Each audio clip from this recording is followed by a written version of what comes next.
coret-coret. Ki anak wajah kacamata pura. Mbo, Ya, seneng kono penggolek nalas. akon bae lho. Ya, bismillahirrahmanirrahim. Mohon perhatiannya, kita akan segera mulai kegiatannya. Share screen-nya sudah tampak di layar kalian semuanya? Sudah, Bu. Sudah ya? Oke, berarti sudah bisa kita mulai ya. Sudah. Ya, bismillahirrahmanirrahim. Assalamualaikum warahmatullahi wabarakatuh. Waalaikumsalam warahmatullahi wabarakatuh. Ya, terima kasih atas kehadirannya di pagi hari ini. Kita akan memulai pembelajaran bahasa Indonesia kita dengan materi kita adalah menilai buku fiksi dan non fiksi. Fiksi. Ya, betul. Sebelum kita mulai kegiatan pembelajaran, kita awali dulu dengan berdoa bersama-sama. Kali ini silakan dipimpin oleh Adi untuk berdoa bersama. Silakan Adi. Ya, Bu. Sebelum mengawali pembelajaran pada pagi hari ini, marilah kita berdoa. Berdoa mulai.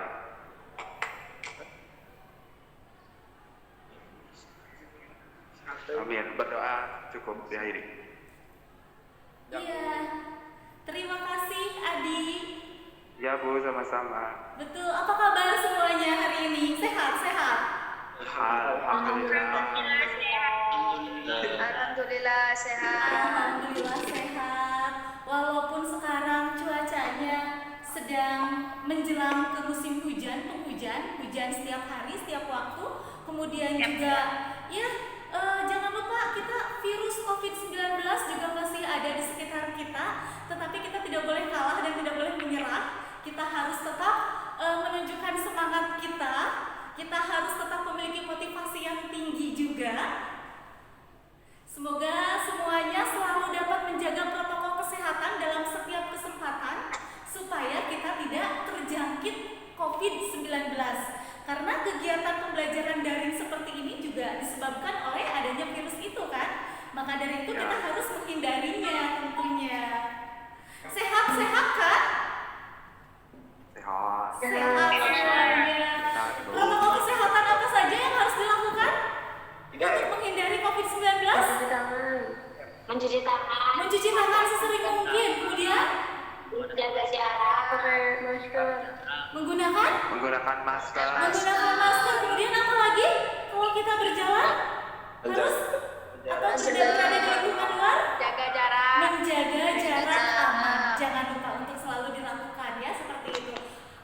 Semoga dengan kesehatan yang kita miliki, kita bisa mengikuti pembelajaran dengan baik sehingga apa yang nanti disampaikan bisa kalian pahami dengan baik pula. Nah, jangan lupa untuk pertama silahkan diisi dulu presensinya atau daftar hadirnya. Daftar hadirnya silahkan Ibu sudah tampilkan, ada linknya di sana.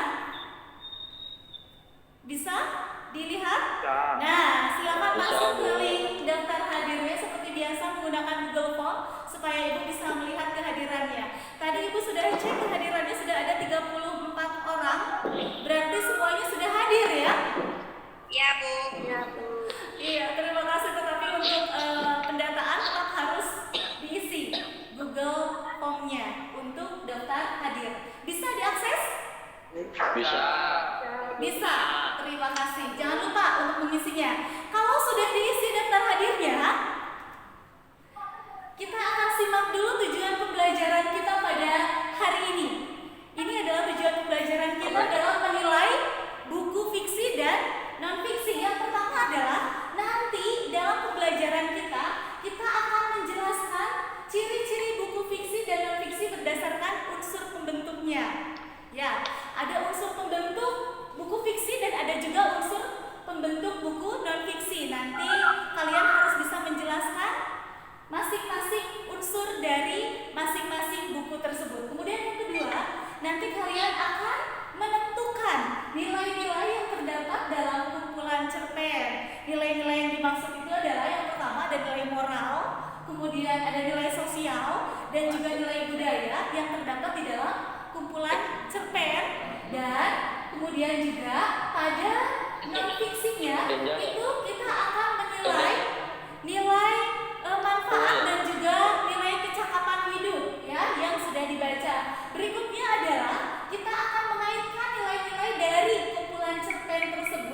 dan juga dari buku fiksi tersebut dengan kehidupan sehari-hari. Dan yang terakhir kita akan mengevaluasi keunggulan dan kekurangan dari kumpulan cerpen dan juga dari artikel yang berupa artikel yang berdasarkan buku pengayaan yang akan kita baca pada hari ini. Itu tujuan pembelajaran kita hari ini. Semoga bisa dipahami.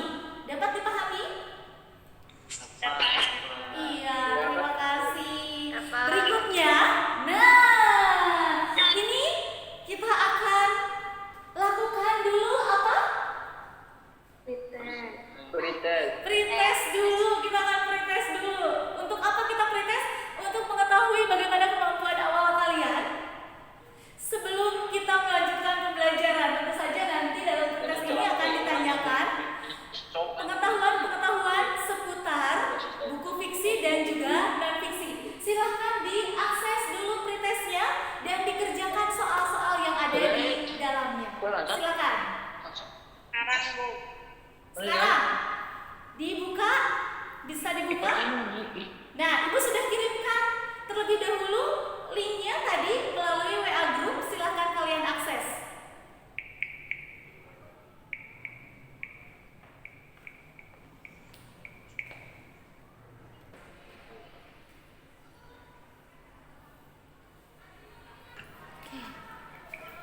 Nah, akhirnya alhamdulillah kita sudah menyelesaikan aktivitas pembelajaran kita. Kita sudah menilai buku fiksi berupa cerpen Kabut Ibu dari kumpulan cerpen Kompas.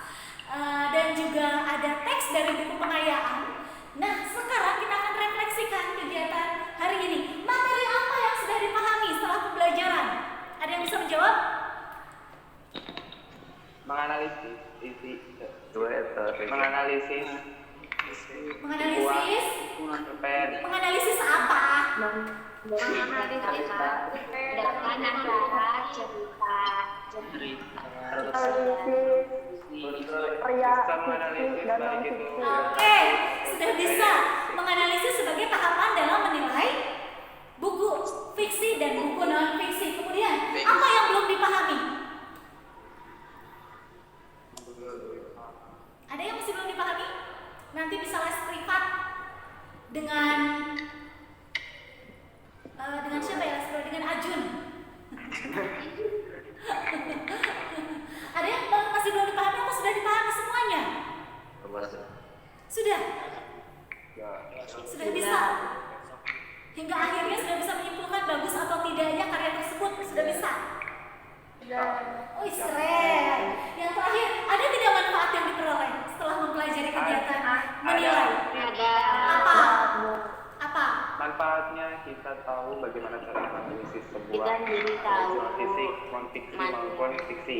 Keren. Untuk apa kita menilai? Untuk bisa lebih tahu apa isi dari buku tersebut, nilai maknanya gimana, nilai moralnya gimana, nilai sosialnya gimana. Sehingga bisa apa? Bisa Menilai. menilai apakah karya tersebut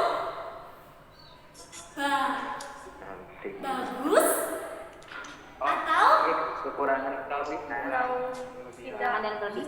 iya. Siap, tepuk tangan untuk kita semuanya. Karya yang dibuat sendiri. Alhamdulillah, kalian sudah bisa menemukan manfaat dari pembelajaran kita kali ini. Jadi, walaupun pembelajaran kita luar biasa hari ini, tetapi kalau ada manfaatnya berarti tidak sia-sia semua perjuangannya. Begitu kan? Nah, sekarang Ibu informasikan dulu untuk pertemuan mendatang. Kita masih akan menilai buku fiksi. Nah, untuk pertemuan berikutnya, kalau hari ini kita mengambil kutipan dari buku fiksi dan non fiksinya, untuk minggu depan kita akan menilai langsung pada buku fiksinya, ya, yaitu kalian harus membaca satu judul buku fiksi dan satu judul buku non fiksi. Nanti Ibu akan kirimkan daftarnya. Ada daftar buku, judul-judul bukunya sudah Ibu tentukan. Kalian silakan pilih salah satunya.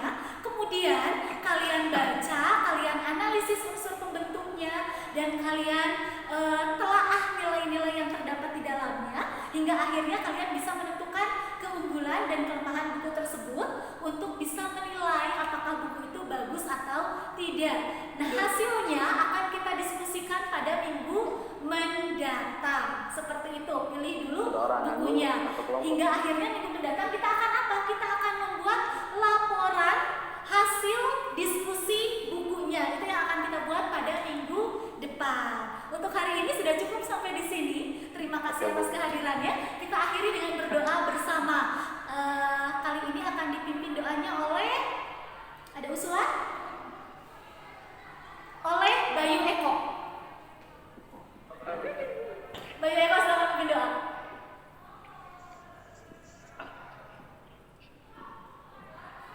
Saya Bu.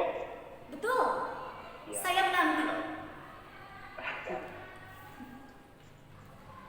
Sekian dari pembelajaran hari ini. Berdoa sesuai agamanya masing-masing, berdoa dimulai. Berdoa selesai. Wabillahi taufiq wal hidayah. Assalamualaikum warahmatullahi wabarakatuh. Waalaikumsalam warahmatullahi wabarakatuh. Terima kasih Bayu. Terima kasih semuanya. Sampai bertemu lagi minggu mendatang. Tetap sehat, tetap semangat. Mohon maaf apabila ada yang salah dari Ibu. Wabillahi taufiq wal hidayah. Wassalamualaikum warahmatullahi wabarakatuh. Waalaikumsalam warahmatullahi wabarakatuh. Ya, maaf mengganggu waktu sholatnya. Silakan sholat dulu. Ya, Bu. Bye. Berhenti. Rekam Bu. Rekam. Oke.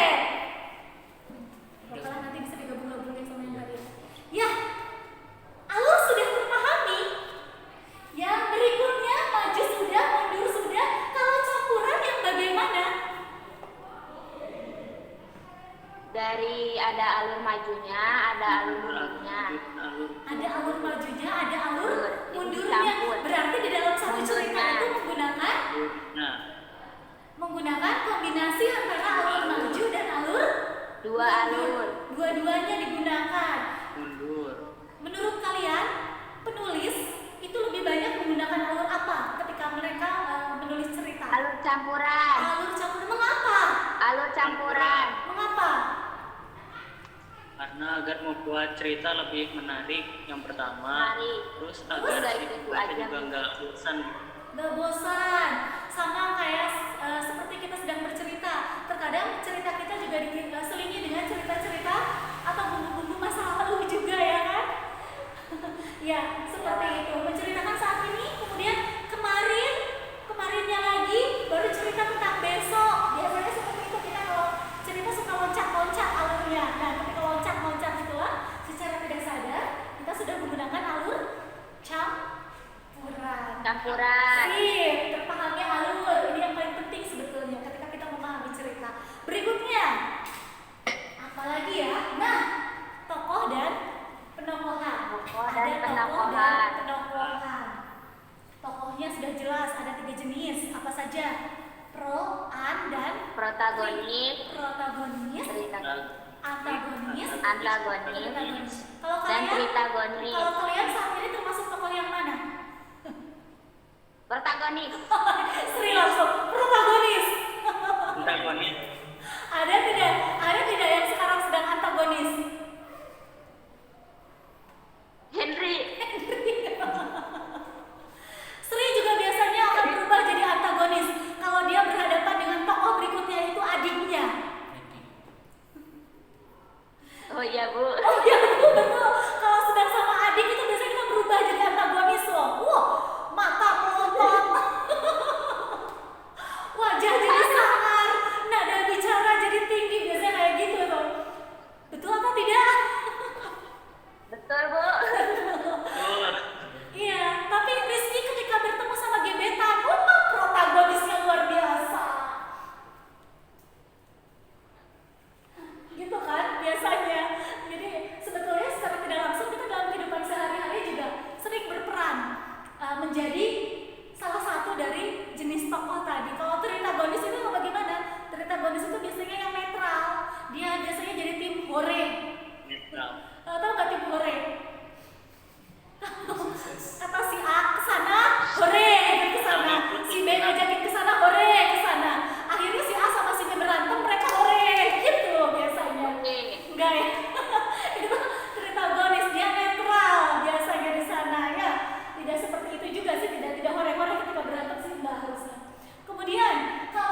wataknya, Bu. Wataknya, Watak atau karakter. karakternya yang digambarkan oleh si tokoh-tokoh yang tadi Tersebut. Pinter. Terus selanjutnya, nah ini yang biasanya khas di dalam cerpen, di dalam novel dan karya fiksi ya, adanya penggambaran latar. Dan latar, Latar. waktu, Waktu. Latar Latar waktu, tempat. latar tempat, Tempat, latar sosial. Semuanya bisa kalian dapatkan dari cerpen itu yang nanti kita akan baca kira-kiranya. Bisa Iya, didapatkan? Bu. Bisa. Latar waktu Bisa. biasanya ya menggambarkan kapan terjadinya. Ada penanda waktu, pagi, siang, sore, jam, nah, atau tanda-tanda lainnya yang berkaitan dengan waktu. Kalau latar tempat menandakan apa? tempat atau Tempat. lokasi. Lokasi. Ya. Latar sosial? Bisa kayak Bisa jadi suasana. menggambarkan suasana yang terjadi di Suasana. dalam karya tersebut. Cerita suasana. tersebut. Ya, suasana yang ada dalam cerita tersebut bisa, atau bisa juga menggambarkan kehidupan sekitar yang ada di dalam cerita tersebut. Cerita Ya, tersebut. itu juga bisa.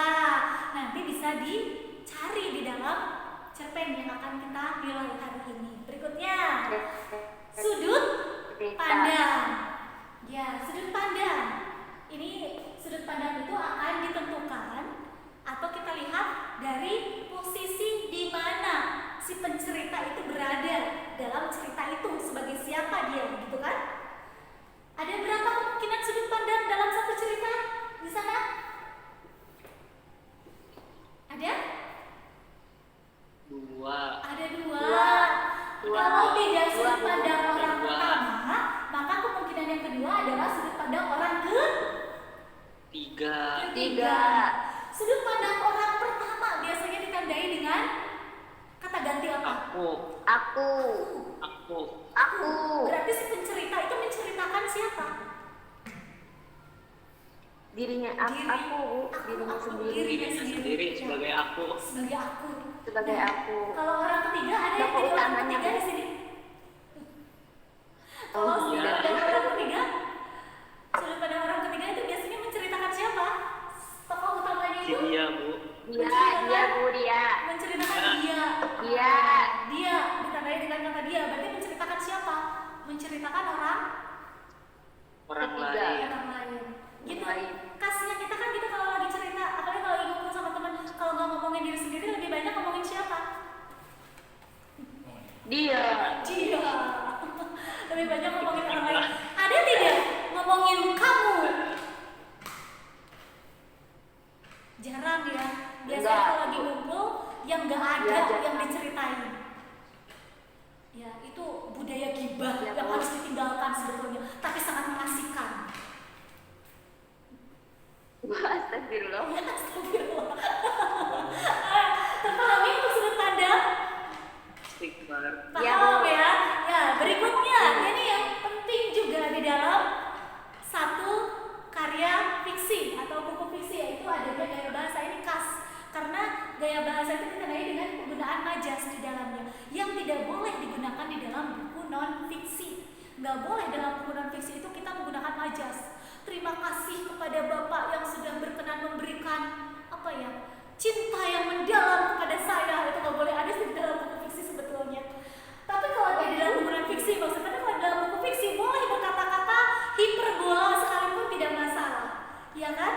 Saya menunggumu sampai maut memisahkan. Luar biasa. Padahal itu tidak mungkin terjadi.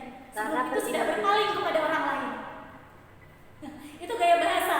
Adanya penggunaan majas. Berikutnya adalah amanat. Ini yang tadi Ibu sampaikan. Apa yang bisa kalian dapatkan dari amanat? Amanat. Apa yang bisa disampaikan atau yang bisa didapatkan dari amanat? Ada pesan, ya kan? Pesan. Pesan yang bagaimana yang kalian harapkan? Pesan. Pesan yang positif yang Pesan bermanfaat yang bagi pembaca. Sip, pintar. Ya, itu yang harus kita dapatkan setelah kita membaca satu karya. Nah, sampai sini berarti kalian sudah memahami apa yang harus kalian lakukan terhadap unsur intrinsik dalam cerpen yang akan kita nilai tadi. Berikutnya,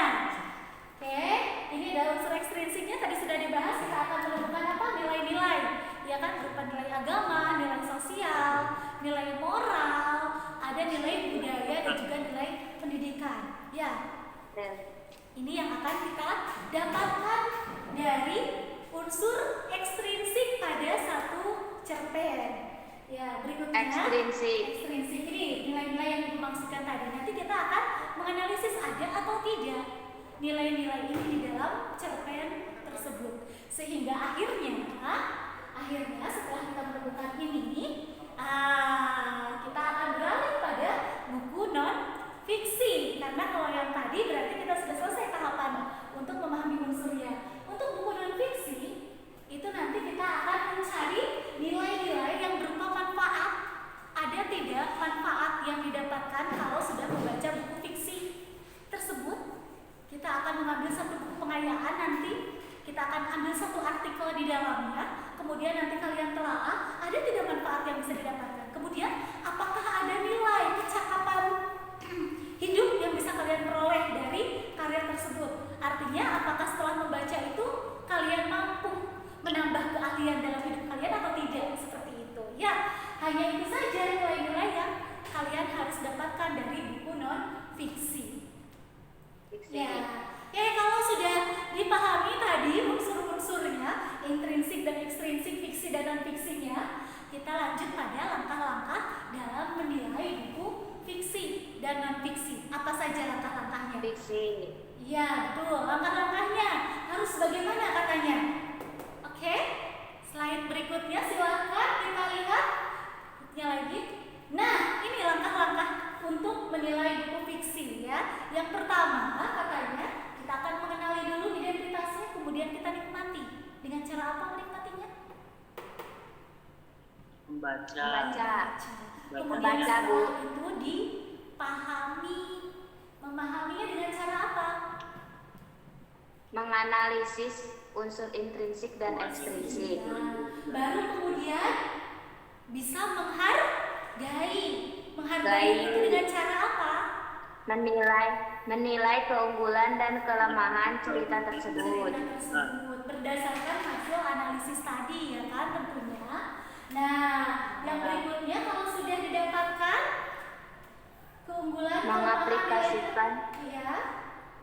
Apa yang mengaplikasikan nilai positif dalam kehidupan sehari-hari. Iya, terima kasih. Berikutnya, kalau ini sudah dilakukan, maka nanti kalian bisa memberikan keunggulan dari buku fiksi tersebut apa, kemudian itu kurangannya apa, sehingga kalian bisa memberikan saran berupa komentar, bagus atau tidak, layak atau tidak untuk dibaca, gitu. Ini intinya dari penilai karya fiksi atau buku fiksi berupa cerpen kali ini ya. Nah, kalau untuk non fiksi bagaimana langkah-langkahnya? Untuk non fiksi adalah langkah-langkah yang harus kalian lakukan. Nah, yang pertama jelas kalian harus kenali dulu bukunya, kemudian dibaca. Buku yang akan diresensi dibaca dengan cermat dan teliti. Ya, setelah itu dipahami apa peta permasalahan yang terdapat di dalam buku tersebut. Kemudian ditandai buku-bukunya, bagian-bagian buku yang penting-pentingnya, supaya nanti mudah untuk membuat ringkasan atau rangkumannya, ya kan? Baru kalau itu sudah dibuatlah sinopsis atau intisari buku. Intisari buku. Intisarinya itu didapatkan dari bagian yang keempat tadi ya, bagian-bagian penting yang sudah ditandai tadi. Kalau ini sudah dilakukan, baru nanti kalian akan dapat menemukan nilai-nilai apa yang bisa kalian dapatkan dari karya tersebut, dari buku non fiksi tersebut. Nah, ini adalah sistematikanya. Ya, sistematika untuk membuat penilaian. Istilah lain dari penilaian kelemahan, keunggulan dan kelemahan buku itu apa? Resensi, ya kan? Resensi. Ya, mengulas keunggulan dan kelemahan buku. Ini kita akan membuat ini nanti. Ya, ada judul, identitas, pendahuluan, isi dan penutup. Isinya yang mana yang tadi hasil analisis yang tadi?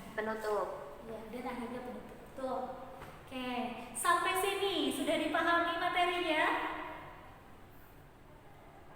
Sudah. Sudah. Baik, Sudah, kalau Bu. seperti itu, maka kita akan lanjutkan saja kegiatan kita. Kalau tidak ada yang ingin bertanya, ada yang ingin bertanya dulu tidak? Tidak ada, sudah terpahami.